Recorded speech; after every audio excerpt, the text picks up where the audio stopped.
Hello, my name is Cynthia Orozco and this is my specimen analysis. The specimen I will be talking to you about is the Batman Detective Comics Edition 880 cover designed by well-known artist Jock, which features the Joker. Looking towards precedents of this cover, you can look at pieces published prior by the artist Jock. The one on the left being the cover of Faker Edition 6, which features a very minimal palette similar to the Batman cover. The piece on the right is the cover of Thunderbolts Edition 127, which features a similar message of danger and craziness. Now, looking past the initial 880 Batman cover, there are antecedents. The first is a screenprint also published by Jock in 2016 for Warner Brothers of the movie The Dark Knight. It features the same idea of a subject being made up of smaller objects, in this case bats. The example on the right is the 2021 promotional poster for Attack on Titan, which features a similar design of pieces making up a whole, which in this case features bubbles that display potential characters and scenes from the upcoming season. Now we move on to the important questions regarding my specimen, the first being the who. When talking about who created it, the cover was created by Jock, who is a New York Times best-selling British artist best known for his work with Andy Diggle on DC Vertigo's The Losers, the award-winning Batman, The Black Mirror, and Witches with writer Scott Snyder.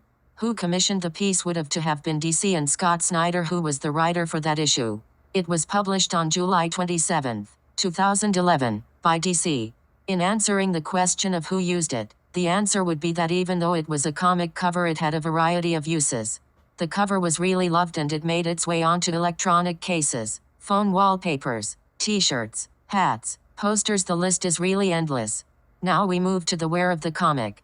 The comic is not housed in any specific place where it can be seen, but instead exists in the hands of those who managed to get a copy of the comic, which is now a sought-out collector's item. Moving on to the when of the comic. This cover in particular was accepted almost immediately and fans gravitated towards it when it was released. It did help that people were still on the Christian Bale Batman and Heath Ledger Joker train even 3 years after the release of The Dark Knight in 2008, which pushed many people to gravitate towards Joker content. The context that it was created in was that it was one of the first Scott Snyder Batman vs. Joker stories, and it was also one of the final comics published before DC's New 52, which came the following fall and would reset the numbering of Batman Detective Comics, which had not been done since 1940. This would introduce new well-known storylines by Scott Snyder like The Court of Owls and Death of the Family.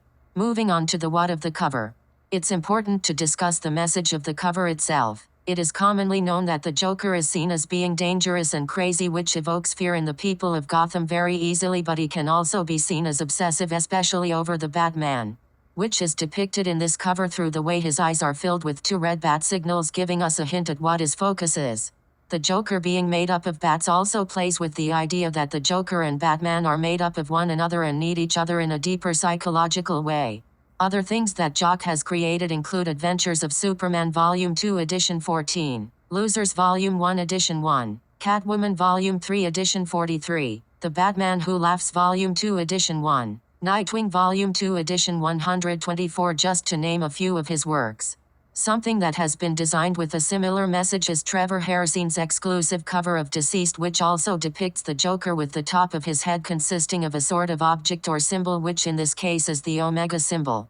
He is also shown very up close, which gives a more menacing look. The why of the cover only consists of one question, which is, why is it important to study? Now, it can be important to study and know if you are interested in comics, the Batman, Joker, comic art, and artists, or the overall pop nerd culture of the 2010s. The elements of design are important to understand when studying something like a comic cover. In this case, I will be discussing line, value, and color. In regards to line, everything below the Joker's eyes is much more detailed and defined. The lines are sharp and result in a detailed image.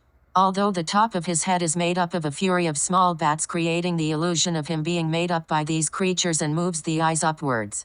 Value is very important in something that is 2D. In this case, the depth of the cover is created using many values, like the lighter grays on the face to create more sunken parts and the shadows under the eyes, and the darker black areas create a definition of the nose and the neck. The color palette of the piece is very small, only including shades of gray, black, white, and red. This creates a simple design that uses the color red to emphasize his well-known red smile and the bat symbol in his eyes. Moving on to the design principles, I will be talking about balance, movement, illusion, and emphasis. On the cover, the Joker is balanced, which creates a more pleasing subject to look at and for the viewer to take in. The movement of the cover is seen starting at the bottom, which features a very sharp chin and a smile that drags the eyes upwards, both of these being the eyes up naturally towards the eyes and the bats which continue the line towards the top and onto the title. The bats create an illusion of Joker's face and also play with the message of his obsession with Batman, and without the bats, we would have nothing to fill in the empty space up top and his face would feel incomplete.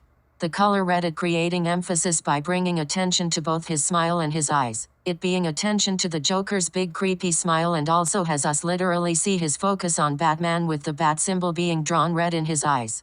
Now we move on to semiotics, which is a word used in art and design to signify the application of signs and symbols as a medium of communication. Specifically, I will be focusing on the icon, index, and symbols of the Joker. His icon would be his well-known playing card, which of course features a Joker. One of the most well-known is the giant card kept in the Batcave. The Joker's index would be made up of very many things, but two things that represent him the best would be his bloody crowbar that appears in around 32 issues and is most famously known for killing Jason Todd. A second representative of Joker would have vat of acid, since it is commonly known that the way he becomes the killer clown was after falling into a giant vat of acid at Ace Chemicals. Looking at the symbol that would most commonly represent the Joker, it would be clowns, since clowns are meant to portray happiness, yet their illusion of an identity. The hiding behind a mask creates an uncomfortable position for the viewer, just as with the Joker, who feels like he is hiding behind a mask that he cannot take off. That was my analysis of the Batman Detective Comics Edition 880 cover. I hope you enjoyed and learned something new. Thank you for watching.